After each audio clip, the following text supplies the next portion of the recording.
Okay, we're back with another interview with another friend of mine who is somewhat recently retired, and I think she's killing it in retirement. So this is Linda, and we're going to talk about her journey to retirement and how it's going for her so far. If you just stick around for this.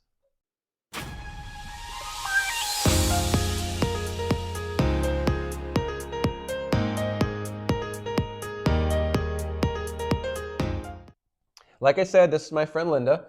I met her through work a few years ago, and we became friends. And I've been watching her in her first year of retirement, and it seems like she's having a great time and no regrets. But her road to retirement and the thought process that she went through, that's what I want to kind of get into a little bit today, and how she got there, and then how she's finding it as she's going on in retirement. So if you're going to hopefully you'll get something out of this video, and we'd like it if you'd like the video and subscribe to our channel. We're going to keep doing these sorts of interviews and other sorts of videos about tools and mindsets to find yourself being fulfilled as you finish out or complete your final third of life. So Linda, let me just start out by thanking you for taking the time No problem. to sit down with me. And it's funny that just a little backstory. Just earlier this week, you reached out to me because you watched one of my other videos, and it just so happens that we live 5 hours apart. Yep. But it just so happens this week I was making a trip up here, and I'm like, well, let's sit down and have a conversation about how retirement's going for you. So Linda, why don't you give us a little bit of a taste of what your working life looked like before you decided to retire? Sure. Most of my life I did customer service related stuff, eventually getting into project management. Lots of intricate details to figure out when you're in project management, particularly when the pandemic hit. That got to be incredibly stressful, trying to meet the demands of our customers without having the resources to do so. That was probably the first big sign of burnout for me. The second point was I had an elderly mother. I'm an only child. She was requiring a lot of assistance, and she did live with us for a while before we got her into assisted living, and just was feeling the need to be retired so that I could spend more time with her and not have the stress of balancing work life, private life, relying on my husband to do a lot of that work. So that was probably the start of deciding I wanted to make my exit. Okay, and you talked, as we were kind of talking about how this was going to go, you mentioned that your mom lived with you for a while. Yes. And one of the things that got her maybe to move in with you is you had a conversation with her about seeing what it was like for her and your dad when they Yes. first retired, and that you weren't going to be able to do that. So right. My parents love to travel. I inherited that gene for sure. And when they were both retired, they did a ton of traveling in the States, in Europe, and they thoroughly were able to enjoy their life and that freedom. My husband retired a year and a half ahead of me, and we were pretty much stuck here. We couldn't do much because we had my mom here, or we could put her into respite, but it still meant she came back here. There was a lot of things to consider for us to even be able to do anything. And I think she finally realized that was limiting our life, and she was then more agreeable to go to assisted living. Again, you still have a lot of responsibility regardless. So right. I think a lot of people in our age group, they start thinking about, well, am I going to be a burden to my kids as I get older? But I don't think we spend a lot of time thinking, and not that your mom was a burden, but right. We don't think about, are our parents going to be a burden to us in retirement, right? And you kind of had the experience that I'm not going to get to do the things I want to do in retirement because of the shape that my mom's in, right? Right. And, to be honest with you, I was sharing with her, I said, neither you nor dad had a parent come live with you. Both of you had a parent that ended up in a nursing home and a care facility. And I think that also struck a nerve, realizing that they were always free to pretty much do as they pleased, and I was not. So. And you, I found it really interesting. You said that when your mom and dad were both alive, they came to you and said, "We never want to be a burden to you." Exactly. But yet, once your dad did pass, your mom was like, "I don't want to live in a nursing home," so yeah, exactly. Wasn't making the connection to. And I think she says you don't know until you're in this situation, Right. which I Yeah. fully appreciated. And I never told her she had to go, but she definitely knew this was getting to be a big struggle. She was very good about sitting down and communicating. When she knew I was upset or when she was upset, we would sit down and talk. But yeah, the reality of was I was stuck. Okay. All right. So then your mom did go into an assisted care facility, Mm-hmm. and you retired. So did she go into that facility before you retired or after you retired? Oh, before she was there almost a full year, and she actually passed away. I'd already had plans to retire at the end of last year, and she passed away in August. Okay. So So then besides the situation with your mom, what was what was it that was making you think it's time for me to retire? The burnout, was that the biggest thing? yeah, that was it. And that my husband's 7 years older than me. Be realistic, he's got some heart disease, and that maybe our travel time would be limited. We both love to travel, and we wanted to do it now while we can. We're both healthy, capable, and willing Right, to and travel. that's something that it's funny because we get comments on our videos about that, and other videos that I watch in the same vein, just people think about retirement, but in reality, all your activity is going to be done in the first 10 years after you Yes. retire. Yep. So, and especially in your case where your husband's a bit older, Mm-hmm. that 10 years might even be smaller. So you had Correct. to be thinking about it, right? Yes, absolutely. And he was a little nervous at first. We had the luxury of having our house paid off already. We have an amazing financial advisor, and that is definitely one thing absolutely everybody has to do is make sure your ducks are in a row financially if you're going to retire at whatever level. I mean, Right. and I know I've watched a few of your videos where some people it's a little more ouchy to make Right. that leap, but considering he and I are both divorced, remarried, our financial guy said, "You guys are in an amazing situation financially because neither one of us are crazy about how we spend money. We live our life, but we aren't extravagant. You hear about men and women that they reach a certain age and oh my gosh, I just got to spend this. I got to go and indulge. It's my midlife crisis, and we've just never really had that. So No, that's good. yeah, All right. So you made this choice. And how old again were you when you retired? 62. So 62. Um, did did you think about, like, one of the things that we think about, because as I'm thinking about it, what about like health insurance and things like that? How do Yeah. you? I checked with a few people that I knew that had retired before 65, and they all went to open market, and it was pretty straightforward. And quite honestly, what it cost me was not a great deal. I was actually thinking I was going to have to take a part time job maybe to cover some of my health care. My mom's passing helped make it so I wouldn't have to. And it really, you can get decent coverage for not a horrible amount, depending on what your current health is and where you live. Where you live makes a big difference, apparently. So you would tell people that don't necessarily not retire because you're worried about the health Correct. insurance. Correct. Okay. All right. So 62, you retire, and what were you looking forward to the most about retirement? Travel. Okay. 100%. Seems like that's a theme a Yeah, little bit. well, and I think I just like the fact that I didn't have a set schedule. I didn't have to get up. I didn't have to be at an office, or I didn't have to do certain things. I was kind of looking forward to a non schedule for a while. I still get up early. It's my nature, but I'll get up. I can relax in the morning, have my coffee.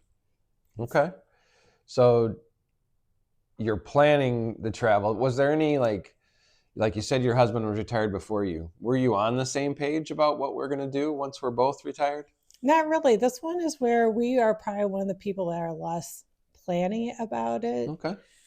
He is a golfer, so he's a hunter, and he's into football stuff. Where I didn't have that necessarily, but I'm a baker. We had a new dog. I was making my own dog treats. I mean, I just kind of fell into certain things. I'm not gonna lie. There have been a few days where I get a little bored. I'm sitting there, well, what am I gonna do? I was back into reading last winter that I hadn't done. Uh, I think my biggest worry was I retired in the middle of winter. We're both home all day long. Are we going to get on each other's nerves? And quite honestly, we have a bigger house, so he was like downstairs or I'd be upstairs, and there wasn't a lot of crossover. It worked out well. We go out for dinner, we go walking. That's a big thing we like to do when it's nice weather out too. So, And so you retired last December, right? yes. Mm-hmm. And I know because we've communicated a little bit that you pretty much like in the winter, you guys went somewhere and got a little warm, right? Yeah, we went, started out in Denver, which wasn't quite that warm. It was beautiful, but we then went down to New Mexico and Arizona, and we took our new dog with us, who did fabulously. And that was also a goal, is to be able to travel with our dog. So we've done multiple trips last year. Some planned, some were unexpected blessing, like going to Hawaii and going out to New England for 2.5 weeks. Unexpected blessing. How did you get an unexpected blessing to Hawaii? I think that's something I need to figure out. Well, you have to have really good friends that own a timeshare that needed to use their timeshare points and said, hey, you want to join us? Yes. Of course we do, right? My husband laughs. He goes, you never asked me for time off with me. You're funny, sir. But that's another thing is we were asked the 1st of July, and we went the end of August to Hawaii. If you're a working person, you don't usually have a luxury of just jumping in and saying, yep, I can go, especially if you've already have other vacation time off. That was awesome. Right. So yeah, I think that's one of the things that I'm kind of looking forward to, because I get emails from airlines like, hey, if you can travel in the next 3 weeks, here's some great deals for a flight on Southwest, for example, or whatever. So for you, it was more, the friend said, hey, can you go in a few weeks to Hawaii? And you're like, well, by gosh, I can. That's right. Yes. And you said you took a trip up to the Northeast? Yes. We were in New York, Vermont, New Hampshire, Maine, Massachusetts, Rhode Island. This was a road trip? Yeah. Well, we flew there, but then we drove. Okay. All around. It was stunning. If go in the fall, it's absolutely beautiful. Just all right. gorgeous. Well, so the travel dream is coming true. Yes. Okay. Yes. So as you're thinking back on this last year, what has been surprising about retirement? I think being more content than I thought I would be without having a specific purpose every day of going into the office. I kind of fell into it pretty good, but I'm a huge crafter. I love doing stuff like that. It's given me time that, I can sit and just enjoy my day. And my husband said, don't work the first year. Just let yourself settle. And then if you want to work later, fine. And I'm kind of glad I didn't, because with the travel we did, it allowed me not to have to say, oh, I'm sorry, I can't come, I'm traveling now, or say I can't work anymore. So okay. So what about disappointments? Have there been any thoughts of, I wish I knew this, or this isn't quite as good as I thought it was going to be? Anything like that? Not really. I mean, the days that I might get a little bored, it's like that's a passing thing. It's not. Well, you get bored you used to get bored on a Saturday every once in a while. Exactly. Anyway, right? Exactly. So, we're good about going out. We do a lot with our friends. Most of our friends are retired too, which is nice, because you can socialize on a weeknight and not worry about getting up. Every day's a Saturday. That's right. Or as my husband likes to say, I don't know what day it is. I'm retired. Tell me. Okay. All right.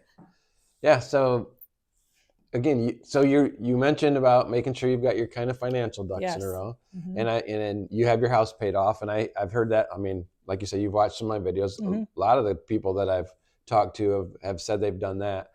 I personally don't think I'll have my house paid off when I'm retired, but that'll be the only sort of debt that we have. But depending on what your other finances are, right. it can be totally doable. Oh, for sure. Yeah. So. Yeah. And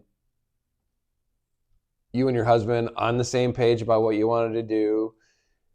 Yeah, I guess it just sounds like you're living the dream. I am. I would say, I'm not even going to call it a disappointment, is my husband's very involved in our granddaughter's life. And sometimes it's like, I want to go travel, and you're saying you want to be committed to this. I said, I might go travel on my own then, but we're both okay with that. We're, right. I haven't yet, but Well, that's actually one of the things that I've read about or watched other videos about. Is it's important that retired married couples also have their own things. correct. Absolutely. Otherwise, you might have too much time. I don't care how well you might get along. I think you still need to feed your own personal self, not just as the couple. So I have my crafting. I have some of my other stuff I do. He has this, like, I don't golf. I don't hunt. I like the rewards of hunting, but I don't hunt. And he has his football. And I actually support him. I used to go when he was on the field to all of his games. So I know a lot of the guys that he oversees still. And it's all good. It just makes our community that much bigger. Right. Okay. Have you sought out any kind of ways to give back? Like, I think people think, again, we talked a little bit more about, your identity might be in work. So people sometimes they replace that with volunteering at their church or doing other things. Have you done any of that, or is that on your horizon? I haven't yet, but yes, I think this next year, again, this last year, I felt like I was just trying to settle into what So that's retirement a good, like, I think that's a good thing to point out. Like, maybe don't have your schedule full already when you retire. Right. I mean, and it definitely can in a very rapid fashion, because there are days, you feel really busy, you're doing a lot, but conversely is you can take your time on whatever you're doing. So it might take you longer, where when you're working, you're hurrying up to get something done because you got to go back to work, where you can kind of spread it out, and it fills up your days that way. You might have a house project that might take a little longer. I would say have one or two things maybe you want to do when you retire, just so that you have something to look forward to. Mine happened to be the dog kept me quite occupied for a while. But don't necessarily fill up your calendar, because then you're going to find yourself overwhelmed, I think. Okay. And maybe it's not what you want long term. All right. So I think you're probably one of the ones that I would say that I know that is just really liking retirement. I love it. I can see it on your face. Yeah. I can see it in the way that you talk. And again, we became friends kind of remotely through work, because we were on a lot of remote meetings together. Yep. And I've seen some people that kind of go into themselves in retirement, like they become smaller people. Right. But maybe that's not the right way to say it, but how they're more introverted. They aren't doing the interaction. But you seem like you're just like, it's just opened up the world for you. Yeah, and I don't miss the work. Absolutely don't. I miss the people, but I still keep in touch with several of the people, you included. So it's that, and I think watching your videos where people that are maybe most of their friends and the things that they do, things with are associated through work, we've always been more expansive. We have friends outside of that probably has lent itself to being more involved already, because actually just the last few months, more of my friends, hey, you want to go do this? Do you want to do that? I just went to a kick-ass women's get together with a neighbor and met more people. And so I'm actually starting to ramp up just a little bit more with some of that. Yeah. Well, that's great. So again, I just want to really thank you for taking the time, and for reaching out and for watching our stuff. Yes. And being willing to kind of share your experience with people out there. Absolutely. I think the reason that Robbie and I are kind of doing this is we want people to feel like they're not alone when they're making these decisions, and the more information and the more kind of experiences you can gain through other people's experience, the more likely you are to be successful, right? Yeah, and I think some of it is it's like with anything, you can read and listen to a bunch of stuff, but it's a personal thing for you, that you can kind of take bits and pieces, a bunch from everybody, and then throw it out there and what's going to work better for you. There's not going to be any one right way of doing it. Okay. Well, again, thanks for coming on. Absolutely. For letting me come into your home and sit down with you. And she makes a mean orange cranberry bread, I'll tell you that. So we appreciate you guys watching. If you want to see one about maybe how a couple does it in retirement, watch this video right here. Have a good day. God bless.